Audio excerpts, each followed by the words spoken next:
আসসালামু আলাইকুম। সর্বশেষ আন্তর্জাতিক সংবাদে সবাইকে স্বাগতম। আপনাদের সাথে আছে আমি রাহাত হোসেন। প্রথমেই জানিয়ে দিব আমাদের হাতে থাকা সর্বশেষ আপডেটগুলো। সামরিক ও প্রতিরক্ষা খাতে অন্যতম প্রধান অংশীদার রাশিয়া, এমন মন্তব্য করল ইরান। মার্কিন প্রেসিডেন্ট ডোনাল্ড ট্রাম্পের প্রলাপ 2016 সালের নির্বাচনের চেয়েও বড় ব্যবধানে জিতব। দ্বিতীয় যুদ্ধবিরতিও ব্যর্থ, আবার মস্কোয় হাজির হয়েছে দুই পররাষ্ট্রমন্ত্রী। ইরানে বিশাল আকাশ প্রতিরক্ষা মহড়া শুরু, থাকছে এ সম্পর্কে বিস্তারিত। সর্বশেষ জানিয়ে দেব চীনে ট্রাম্পের ব্যাংক অ্যাকাউন্ট যুক্তরাষ্ট্রের জাতীয় নিরাপত্তা বিষয়, এমন মন্তব্য করল পেলোসি। প্রিয় দর্শক, এতক্ষণ শুনছিলেন সংবাদ শিরোনাম, এখন বিস্তারিত। সামরিক ও প্রতিরক্ষা খাতে অন্যতম প্রধান অংশীদার রাশিয়া, এমন মন্তব্য করল ইরান। প্রিয় দর্শক, এ সম্পর্কে আপনার মতামত কমেন্ট বক্সে জানিয়ে দিন। আর যদি ভিডিওটি ভালো লাগে অবশ্যই একটি লাইক দিন এবং শেয়ার করে বিশ্ববাসীকে জানিয়ে দিন। রাশিয়াকে নিজের অন্যতম প্রধান সামরিক ও প্রতিরক্ষা অংশীদার বলে ঘোষণা করেছে ইরান। তেহরান বলছে, ইরানের ওপর থেকে অস্ত্র নিষেধাজ্ঞা উঠে যাওয়ার ফলে এখন তেহরান ও মস্কোর মধ্যে এসব ক্ষেত্রে সহযোগিতা আরও শক্তিশালী হবে। ইরানের পররাষ্ট্র মন্ত্রণালয়ের মুখপাত্র সাইয়েদ খাতিবজাদে রুশ বার্তা সংস্থা স্পুতনিককে দেয়া এক সাক্ষাৎকারে এই আশাবাদ ব্যক্ত করেন। তিনি বলেন, তেহরান ও মস্কোর মধ্যে প্রতিরক্ষা খাতে সহযোগিতার ব্যাপারে আলোচনা চলছে। বন্ধুপ্রতিম দেশগুলোর কাছ থেকে যে কোনো ধরনের সমরাস্ত্র ক্রয়ের বিষয়টি ইরানের প্রয়োজনের উপর নির্ভর করে জানিয়ে খাতিবজাদে বলেন, জাতীয় সংঘের নিষেধাজ্ঞা উঠে যাওয়ার ফলে ইরান এখন কোনো ধরনের আইনি বাধা ছাড়াই সমরাস্ত্র আমদানি রপ্তানি করতে পারবে। মার্কিন প্রেসিডেন্ট নির্বাচন সম্পর্কিত এক প্রশ্নের জবাবে ইরানের এই মুখপাত্র বলেন, তার দেশ আমেরিকার আসন্ন প্রেসিডেন্ট নির্বাচনকে সে দেশের অভ্যন্তরীণ বিষয় বলে মনে করে এবং এই নির্বাচনের কোনো প্রার্থীর প্রতি তেহরানের কোনো দুর্বলতা নেই। রুশ বার্তা সংস্থার পক্ষ থেকে মধ্যপ্রাচ্য পরিস্থিতি নিয়ে প্রশ্ন করা হলে খাতিবজাদে বলেন, এ অঞ্চলে উত্তেজনা বেড়ে যাওয়ার পেছনে সৌদি আরব বড় ভূমিকা পালন করছে। রিয়াদ তার প্রকৃত সম্পদের ভান্ডার আমেরিকার জন্য খুলে দিয়েছে উল্লেখ করে ইরানের পররাষ্ট্র মন্ত্রণালয়ের মুখপাত্র বলেন, সৌদি আরব যদি মধ্যপ্রাচ্যে উত্তেজনা প্রশমনের সিদ্ধান্ত নেয় এবং নিজের নীতিতে পরিবর্তন আনে, তাহলে তেহরান তাকে খোলা মনে স্বাগত জানাবে। মার্কিন প্রেসিডেন্ট ডোনাল্ড ট্রাম্পের প্রলাপ 2016 সালের নির্বাচনের চেয়েও বড় ব্যবধানে জিতব। মার্কিন প্রেসিডেন্ট ডোনাল্ড ট্রাম্প দাবি করেছেন, তিনি আসন্ন প্রেসিডেন্ট নির্বাচনে 2016 সালের চেয়েও বড় ব্যবধানে তার ডেমোক্রেটিক প্রতিদ্বন্দ্বীকে হারাতে পারবেন।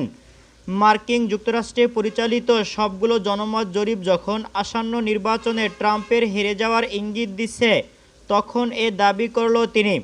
ট্রাম্প গতকাল পেনসিলভানিয়া অঙ্গরাজ্যে এক নির্বাচনী জনসভায় নিজ সমর্থনের এই বলে আশ্বাস দেন যে ডেমোক্রেটিক প্রার্থী জো বাইডেনকে তিনি অনেক বড় ব্যবধানে পরাজিত করতে যাচ্ছেন। জনসভায় দেয়া বক্তৃতায় মার্কিন প্রেসিডেন্ট তার প্রতিদ্বন্দ্বী বাইডেনকে আরও তীব্র ভাষায় আক্রমণ করেন। তিনি বলেন, 2020 সালের প্রেসিডেন্ট নির্বাচনে বাইডেন জয়ী হলে তিনি মার্কিন যুক্তরাষ্ট্রকে একটি সমাজতান্ত্রিক রাষ্ট্রে পরিণত করবে। নিজের শাসনামলের সাফল্য তুলে ধরতে গিয়ে ট্রাম্প দাবি করেন, করোনাভাইরাসের প্রাদুর্ভাবের কারণে আমেরিকার অর্থনীতির যে মারাত্মক ক্ষতি হয়েছিল তা নিতে 6 মাসের ব্যবধানে পুষিয়ে দিয়েছে। আমেরিকা অর্থনীতিতে চাঙ্গাভাবে ফিরে এসেছে বলে ট্রাম্প দাবি করেন।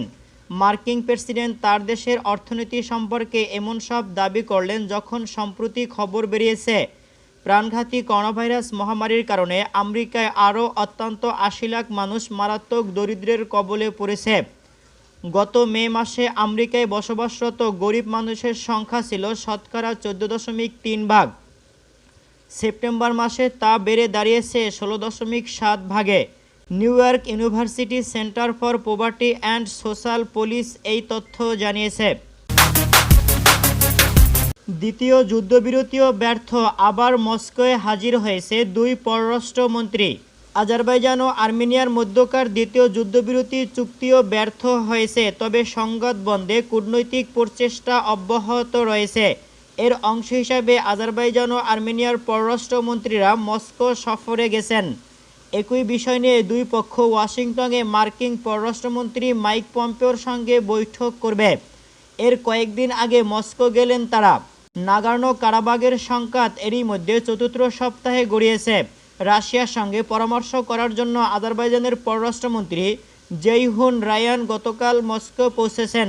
আজারবাইজানের পররাষ্ট্র মন্ত্রণালয় এক বিবৃতিতে একথা নিশ্চিত করেছে। এদিকে আর্মেনিয়ার পররাষ্ট্রমন্ত্রী জোহান নাৎসাকানিয়ান রুশ পররাষ্ট্রমন্ত্রী সের্গেই ল্যাভরভের সঙ্গে কারাবাখ পরিস্থিতি ও যুদ্ধবিরতি কার্যকর করার বিষয় নিয়ে আলোচনা করার জন্য মস্কো যাচ্ছেন। আর্মেনিয়ার পররাষ্ট্র মন্ত্রণালয়ের নারী মুখপাত্র আনা নাগালিয়ান এ সফরের বিষয়ে বিবৃতি দিয়েছে। তবে দুই মন্ত্রী একসাথে ল্যাভরভের সঙ্গে আলোচনায় বসবেন নাকি আলাদাভাবে কথা বলবেন তা পরিষ্কার নয়। আগামী শুক্রবার আর্মেনিয়া ও আজারবাইজানের এই দুই মন্ত্রী ওয়াশিংটনে মার্কিন পররাষ্ট্রমন্ত্রী মাইক পম্পেওর সঙ্গে বৈঠকে বসবেন বলে কথা রয়েছে। ইরানে বিশাল আকাশ প্রতিরক্ষা মহড়া শুরু। ইসলামী প্রজাতন্ত্র ইরানের সশস্ত্র বাহিনী বিশাল বিমান প্রতিরক্ষা মহড়া আজ থেকে শুরু হয়েছে। গার্ডিয়ানস অব বেলায়েত স্কাই 99 নামের এ মহড়া ইরানের সেনাবাহিনীর বিমান প্রতিরক্ষা ইউনিটগুলোর পাশাপাশি ইসলামী বিপ্লব গার্ড বাহিনী বা IRGCর অ্যারোস্পেস ফোর্স অংশ নিচ্ছে। সামরিক বাহিনীর যুদ্ধ ক্ষমতা বাড়ানোর লক্ষ্য নিয়ে এই মহড়া অনুষ্ঠিত হচ্ছে। মহড়ায় প্রকৃত যুদ্ধ পরিস্থিতি তৈরির কথা রয়েছে। ইরানের বিমান প্রতিরক্ষা ঘাঁটি খাতামুল আম্বিয়ায় নিবিড় তত্ত্বাবধানে পরিচালিত হচ্ছে এই মহড়া। দেশের অর্ধেকের বেশি এলাকা নিয়ে এই মহড়া চলছে। সশস্ত্র বাহিনীর যৌথ আকাশ প্রতিরক্ষা মহড়ার মুখপাত্র ব্রিগেডিয়ার জেনারেল আব্বাস ফরাসপুর আজ মহড়া উদ্বোধনের পর বলেছেন, দেশে তৈরি নানা ধরনের ক্ষেপণাস্ত্র, রাডার, গোয়েন্দা ও ইলেকট্রনিক সরঞ্জামাদি ব্যবহার করা হচ্ছে। এছাড়াও থাকছে বিভিন্ন ধরনের ইন্টারফেয়ার্স, ফাইটার এয়ারক্রাফট, বোমারু বিমান ও ড্রোন। চলমান মহড়ার কোড হচ্ছে ইয়া রাসূল আল্লাহ। পবিত্র রবিউল আউয়াল মাসে এই মহড়ার আয়োজন করা হলো। চীনে ট্রাম্পের ব্যাংক অ্যাকাউন্ট যুক্তরাষ্ট্রের জাতীয় নিরাপত্তার বিষয়, এমন মন্তব্য করল পেলোসি। মার্কিন প্রতিনিধি পরিষদের স্পিকার ন্যান্সি পেলোসি বলেছেন, চীনে প্রেসিডেন্ট ডোনাল্ড ট্রাম্পের ব্যাংক অ্যাকাউন্ট থাকার ঘটনাটি সরাসরি যুক্তরাষ্ট্রের জাতীয় নিরাপত্তার সঙ্গে সংশ্লিষ্ট বিষয়। তিনি এ ঘটনাকে ট্রাম্পের আয়কর ফাঁকি দেওয়ার কৌশল হিসাবে বর্ণনা করে বলেন, ট্রাম্প যদি পরিপূর্ণভাবে তার আয়কর বিবরণ প্রকাশ করত তাহলে এই ঘটনা আরও বহু আগে ফাঁস হয়ে যেত। পেলোসি বলেন, চীনে ব্যাংক অ্যাকাউন্ট থাকার জন্য মার্কিন প্রেসিডেন্টের উচিত লজ্জিত হওয়া। মার্কিন দৈনিক নিউ ইয়র্ক টাইমস বুধবার খবর দেয়, মার্কিন প্রেসিডেন্ট ডোনাল্ড ট্রাম্পের আয়কর বিবরণ পর্যালোচনা করে তারা দেখতে পেয়েছে ট্রাম্প বহু আগে থেকে চীনে একটি ব্যাংক অ্যাকাউন্ট সংরক্ষণ করছে এবং বাইরে চীনের সঙ্গে অর্থনৈতিক যুদ্ধ চালালেও তিনি এখনও ওই অ্যাকাউন্ট বন্ধ করেনি।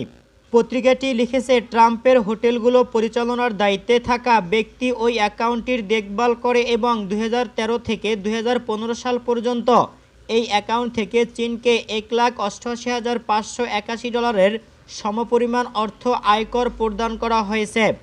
এর আগে গত 4 অক্টোবর নিউ ইয়র্ক টাইমস উপযুক্ত দলিল উপস্থাপনা করে জানিয়েছিল, ট্রাম্প 2016 সালের প্রেসিডেন্ট নির্বাচনের আগে 10 থেকে 15 বছর পর্যন্ত সরকারকে আয়কর প্রদান করেনি এবং হোয়াইট হাউসের দায়িত্ব গ্রহণের পর 2017 সাল মাত্র $750 আয়কর দিয়েছে।